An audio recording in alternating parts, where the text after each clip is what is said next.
Expectation value जिसे प्रत्याशा मान कहते हैं, क्वांटम मैकेनिक्स में ये वैसे ही है जैसे क्लासिकल फिजिक्स में हम किसी क्वांटिटी की जो है वो एवरेज वैल्यू या औसत मान ज्ञात करते हैं।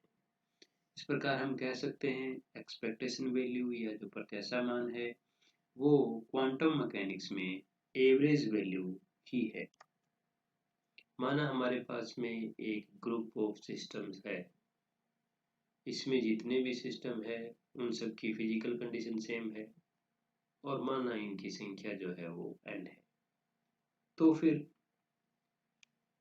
किसी एक क्वांटिटी पोजीशन एनर्जी या मोमेंटम को हम ज्ञात करना चाहते हैं, तो हर एक सिस्टम के लिए एनर्जी की वैल्यू या पोजीशन की वैल्यू अलग अलग मिलेगी, क्योंकि अनसर्टेनिटी प्रिंसिपल से हम जानते हैं कि हम एग्जैक्ट वैल्यू ज्ञात नहीं कर सकते। तो ये जो हमें अलग अलग वैल्यू मिली है, इनका जब हम एवरेज वैल्यू ज्ञात करते हैं उसे ही एक्सपेक्टेशन वैल्यू या प्रत्याशा मान कहते हैं। एक्सपेक्टेशन वैल्यू या प्रत्याशा मान का जो सिंबल होता है वो कैपिटल लेटर में रिप्रेजेंट किया जाता है और उसके दोनों ओर जो है वो एंगुलर साइन लेफ्ट और राइट में लगा दिया जाता है और ये इसका एक्सपेक्टेशन वैल्यू का सिंबल होता है। माना हमारे पास में n सिस्टम है, उस सिस्टम के अंदर अलग अलग जो सिस्टम है उनमें पोजीशन x1 आने की जो प्रोबेबिलिटी है वो 30% है और पोजीशन x2 आने की जो प्रोबेबिलिटी है वो 70% है या 0.7 है। तो फिर क्वांटिटी x की जो एक्सपेक्टेशन वैल्यू का जो फार्मूला होगा वो होगा 0.3x1 plus 0.7x2 divided by 1। यहाँ 0.3 जो है वो x1 रिजल्ट आने की प्रोबेबिलिटी है और जो x2 है उसके लिए जो प्रोबेबिलिटी है रिजल्ट की वो है 0.7। इस प्रकार हम सामान्य रूप में यदि इस फार्मूले की बात करें तो x की जो एक्सपेक्टेशन वैल्यू का formula n1x1 plus n2x2 divided by n1 plus n2 represent करेंगे। यहाँ n1 x1 रिजल्ट के आने की प्रोबेबिलिटी है, इसी प्रकार जो n2 है वो x2 रिजल्ट के आने की प्रोबेबिलिटी है। अब हम यदि किसी क्वांटिटी a का जनरल फार्मूले की बात करें तो उस क्वांटिटी के लिए जो जनरल फार्मूला होगा वो हमारे पास होगा integration psi star r t, उस क्वांटिटी का operator psi r t d v divided by integration psi star r t d we.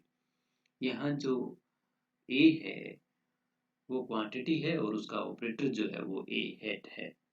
अब यदि इस क्वांटिटी का जो हमारे पास फार्मूला है उसमें जो वेव फंक्शन हमने काम में लिया है या उस क्वांटिटी से जो वेव फंक्शन रिलेटेड है, यदि वो वेव फंक्शन नॉर्मलाइज्ड है तो जो ऑपरेटर का फार्मूला है उसमें जो डिनोमिनेटर में टर्म है उसकी वैल्यू 1 हो जाएगी। उस स्थिति में हमारे पास में जो क्वांटिटी है उसकी एक्सपेक्टेशन वैल्यू का फार्मूला जो है वो हो जाएगा integration psi star r t A hat psi r t d v. इसी प्रकार यदि हम पोजीशन x के लिए एक्सपेक्टेशन वैल्यू पता करना चाहेंगे तो उसका फार्मूला जो है वो इस प्रकार होगा। जो फंक्शन है साई आर टी जिसको हमने यहाँ क्योंकि पोजीशन x के लिए रिप्रेजेंट कर रहे हैं तो यहाँ साई एक्स टी होगा, तो उसकी वैल्यू जो है वो Sai x exponentially minus iota divided by H bar E T होगी और जो ऑपरेटर है पोजीशन x का वो x के इक्वल होगा और इसको हम यदि सोल्व करेंगे तो हमारे पास में ये फॉर्म हो जाएगी। अब क्यों फिर वापस वही बात करते हैं कि यदि साई जो है नॉर्मलाइज्ड फंक्शन है तो फिर उस सिचुएशन में डिनोमिनेटर वाला जो पार्ट है उसकी वैल्यू 1 हो जाएगी। तो 1 होने से फिर हमारे पास में जो x की जो वैल्यू है वो इस प्रकार हमें मिलेगी।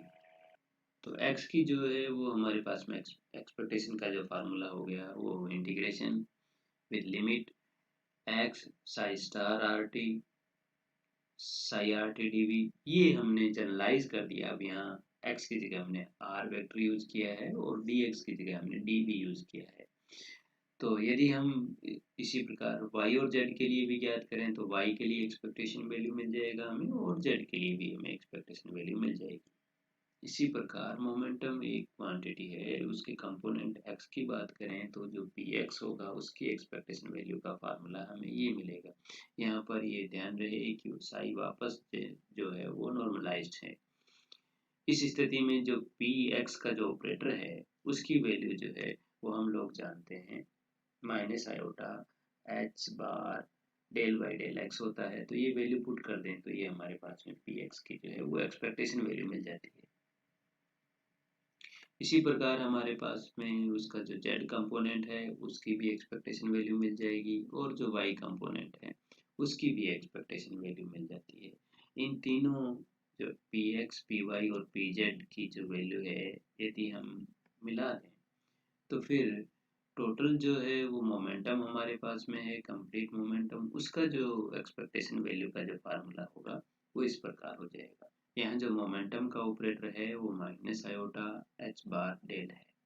अब हम बात करते हैं एनर्जी की एक्सपेक्टेशन वैल्यू की। तो एनर्जी की एक्सपेक्टेशन वैल्यू का फार्मूला जो है इस प्रकार मिलेगा। यहाँ एनर्जी का जो ऑपरेटर है वो iota h bar del by del t का में लिया गया है।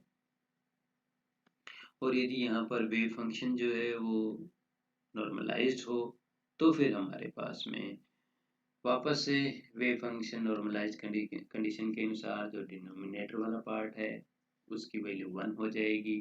तो फिर हमारे पास में एनर्जी की जो एक्सपेक्टेशन वैल्यू का फार्मूला इस प्रकार मिलेगा। एनर्जी की यदि हम दूसरी फॉर्म की बात करें तो हम एनर्जी को जो है वो काइनेटिक एनर्जी और पोटेंशियल एनर्जी के सम के रूप में भी लिख सकते हैं। यहाँ P square by 2m kinetic energy है, वी आर जो है वो पोटेंशियल एनर्जी है। तो इसकी जब कंप्लीट एनर्जी ई की बात करें तो उसकी एक्सपेक्टेशन वैल्यू जो है वो इंडिविजुअल जो ई और पी स्क्वायर बाई 2m और वी आर है उनकी एक्सपेक्टेशन वैल्यू के हिसाब से हमारे पास फार्मूला रीअरेंज या मॉडिफाइड हो जाता है। हम जानते हैं टोटल एनर्जी ई को काइनेटिक एनर्जी और पोटेंशियल एनर्जी के सम के रूप में लिख सकते हैं। यहाँ P square by 2m kinetic energy है और वी आर जो है वो पोटेंशियल एनर्जी है। इस स्थिति में जो एक्सपेक्टेशन वैल्यू का हमारे पास फार्मूला हो जाएगा एनर्जी का वो काइनेटिक एनर्जी की एक्सपेक्टेशन वैल्यू और पोटेंशियल एनर्जी की एक्सपेक्टेशन वैल्यू के इंडिविजुअल के सम के इक्वल होगा। यहाँ पर जो पोटेंशियल एनर्जी है उसका जो एक्सपेक्टेशन वैल्यू का फार्मूला इस प्रकार होगा। लेकिन यहाँ पर ये ध्यान रहे कि साई जो है वापस से नॉर्मलाइज्ड फंक्शन है और जो पोटेंशियल एनर्जी का जो और जो काइनेटिक एनर्जी का जो एक्सपेक्टेशन वैल्यू का फार्मूला इस प्रकार से होगा। यहाँ पर जो पी स्क्वायर है वो मोमेंटम का स्क्वायर है। तो क्योंकि ऑपरेटर मोमेंटम का हम जानते हैं minus iota h bar del होता है तो उसका स्क्वायर करने से हमारे पास में minus H bar square del square मिलता है। तो ये हमारे पास में जो है वो काइनेटिक एनर्जी का एक्सपेक्टेशन वैल्यू का फार्मूला है। अब हम एक एक्सपेक्टेशन वैल्यू पे बेस्ड प्रॉब्लम सॉल्व करना चाह रहे हैं। हमारे पास में एक पार्टिकल है जो 0 से a रीजन में है और उससे जो रिलेटेड वेव फंक्शन है वो इस प्रकार है। और इस पार्टिकल का जो है वो 0 से a रीजन के बाहर जो है उसके पाए जाने की जो प्रोबेबिलिटी है वो 0 है। तो हम इसको सोल्व करना चाहते हैं। सोल्व करने के लिए हम क्योंकि यहाँ पर पोजीशन के लिए एक्सपेक्टेशन वैल्यू पता करना चाह रहे हैं इस प्रॉब्लम में, तो पोजीशन की जो एक्सपेक्टेशन वैल्यू का फार्मूला हमारे पास में ये है। हम जानते हैं जो x है हमारे पास में वो एक x हैट जो है वो x पोजीशन x का जो है वो ऑपरेटर है तो इसकी जो वैल्यू है x के इक्वल ही होती है। पोजीशन x की एक्सपेक्टेशन वैल्यू पता करने के लिए हम जो इसका फार्मूला है उसको सोल्व करेंगे। हम जानते हैं कि साई जो है वो एक रियल क्वांटिटी है तो यहाँ पर psi x equal to psi star x होगा और उसकी वैल्यू साई x के इक्वल ही होगी। सबसे पहले हम ये पता करना चाहेंगे कि जो वेव फंक्शन साई एक्स है वो नॉर्मलाइज्ड है या नहीं। तो उसके लिए जो है हम सोल्व करने के लिए 0 से लेकर a limit Sai star Sai x D x की वैल्यू पता करना चाहते हैं और इसको हम सोल्व करते हैं तो हमारे पास वैल्यू 1 मिलती है। तो इस प्रकार हम कह सकते हैं कि साई एक्स जो है वो एक नॉर्मलाइज्ड फंक्शन है।